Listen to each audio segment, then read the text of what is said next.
Kompas petang kami lanjutkan saudara. Satreskrim Polres Metro Jakarta Utara menangkap pelaku pembunuhan remaja berusia 19 tahun yang ditemukan tewas di sebuah rumah kontrakan di Cilincing, Jakarta Utara. Di mana? Tanpa perlawanan, pelaku Andi ditangkap setelah buron selama 2 pekan di tempat pelariannya di Bengkulu. Dari hasil pemeriksaan, hubungan asmara karena cemburu menjadi motif di balik kasus pembunuhan.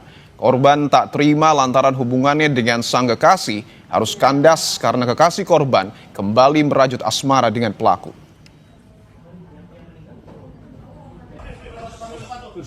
Punya pacar. Nah, pacarnya korban ini adalah mantan dari pelaku. Nah, karena ada motif asmara, kemudian terjadilah penganiayaan yang kemudian mengakibatkan korban meninggal dunia. WhatsApp sama Messenger. Ya, apa begitu? Lu cowok bukan, kalau cowok ini gue di belakang cewek lu. Kamu ditantang untuk datang ke kontrakan ceweknya si korban ya. Polisi menyita barang bukti berupa rekaman CCTV di rumah kontrakan korban, pisau dan baju yang digunakan pelaku saat membunuh korban. Usai membunuh, pelaku melarikan diri bersama mantan kekasih korban ke sejumlah tempat hingga akhirnya tertangkap di Bengkulu. Pembunuhan terjadi pada tanggal 28 Agustus 2025.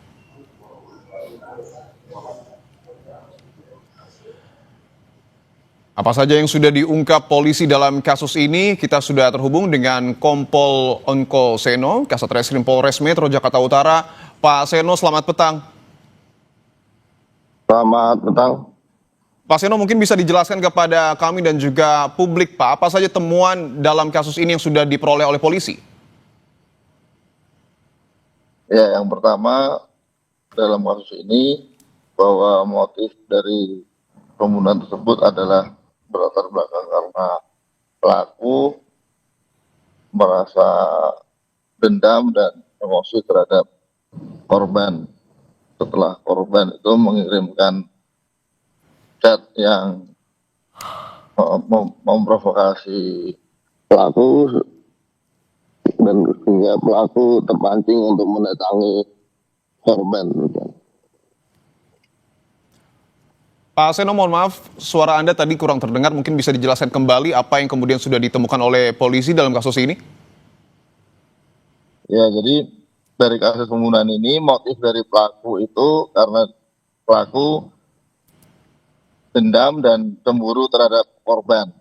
Terutama setelah korban mengirimkan chat kepada pelaku yang membuat pelaku kemudian mendatangi korban dan melakukan penusukan.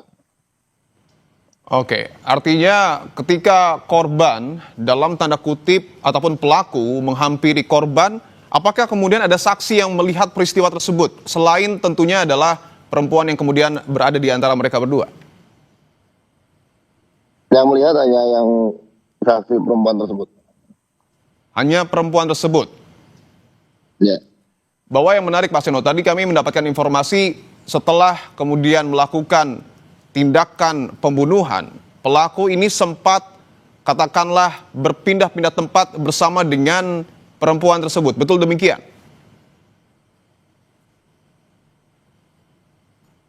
Ya, jadi setelah kejadian pelaku ini kabur, kemudian kita lakukan pencarian dan kita ketahui yang bersangkutan itu melarikan diri ke mana? Ke Bengkulu, dan di sana dia bersama dengan mantan pacarnya tersebut.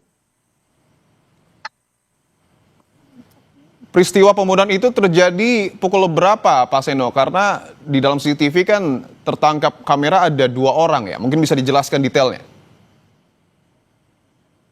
Ya, dari 2 orang itu yang di belakang itu adalah saksi, di mana saksi tersebut dimintai tolong pelaku untuk mengantarkan. Tapi setelah kita dalami, saksi tersebut tidak mengetahui tujuannya kemana dan untuk bertemu siapa. Dan terkait dengan peristiwa tersebut juga yang orang yang mengantarkan tersebut atau saksi tersebut tidak mengetahui peristiwa yang terjadi tersebut.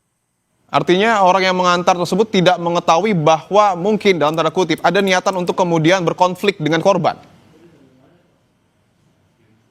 Iya, Dan kalau kita Tidak lihat Pak dari mengetahui. rekaman CCTV itu kan situasinya padat penduduk Pak. Saya ingin tekankan sekali lagi, apakah tidak ada mungkin tetangga yang mendengar peristiwa pada saat terjadi pembunuhan? kalau untuk pada saat peristiwanya tidak ada, namun setelahnya baru ada orang-orang mengetahui bahwa memang terjadi peristiwa penusukan di situ.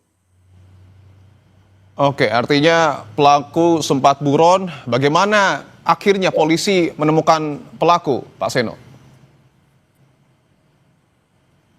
Ya, setelah kita lakukan pencarian, akhirnya kita mendapatkan keberadaan pelaku tersebut di Bengkulu, kemudian kita tangkap di sana. Bengkulu itu rumah pelaku dan pada saat ditemukan apakah masih bersama dengan perempuan ataupun ngekos. kekasih korban? Dia ngekos di sana. Ngekos di sana.